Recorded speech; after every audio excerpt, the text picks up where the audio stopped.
Okay, so we're going to do a section now on the veg garden for May.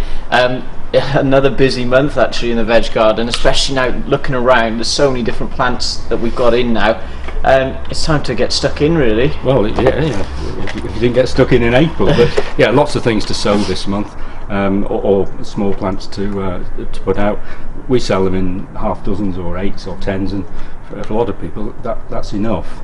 If you've got more ground, obviously you want to sow seed because it's more economical.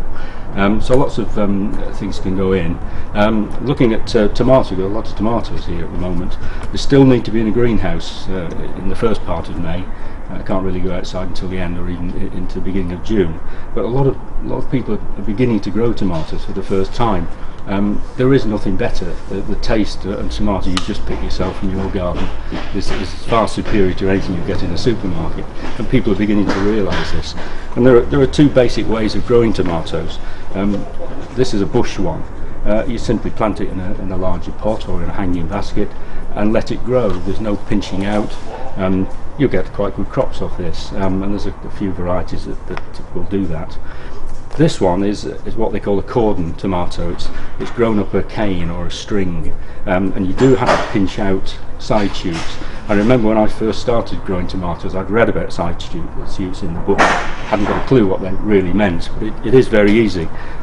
Little shoots begin to grow between the stem and leaves, and those shoots, as soon as you can get hold of them, you need to pinch them out, and it means that you just get one long main shoot on which the fruit will grow.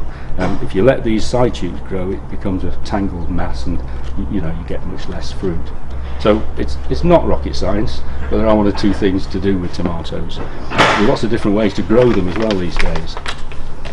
So you've got what have we got here? We've got the grow pots here. Yeah, so these are used on top of the grow bag. Grow bags are great, but they're a bit shallow, and people are beginning to realise that if you can give tomatoes a deeper root run, they will do better. So this sits on top of the bag. You have to cut out part of the bag so it's in contact with the soil.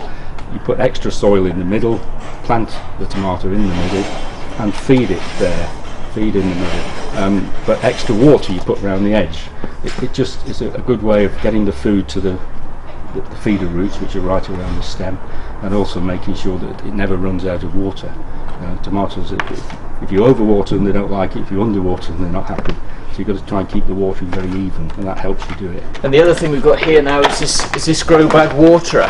Yeah, that's something that a lot of people, when they go on holiday, of course, the tomatoes are just about to come into their own, and if you've got something that can help those tomatoes grow while you're away, it's a big help, and that's something that can do that. So with this one, you just sit the grow bag on top, do you, and you water down the side? Yeah, and it has a wick system, so it keeps the grow bag moist from a reservoir of water underneath. It's very useful. That's brilliant. Well, thanks very much, Keith. Okay.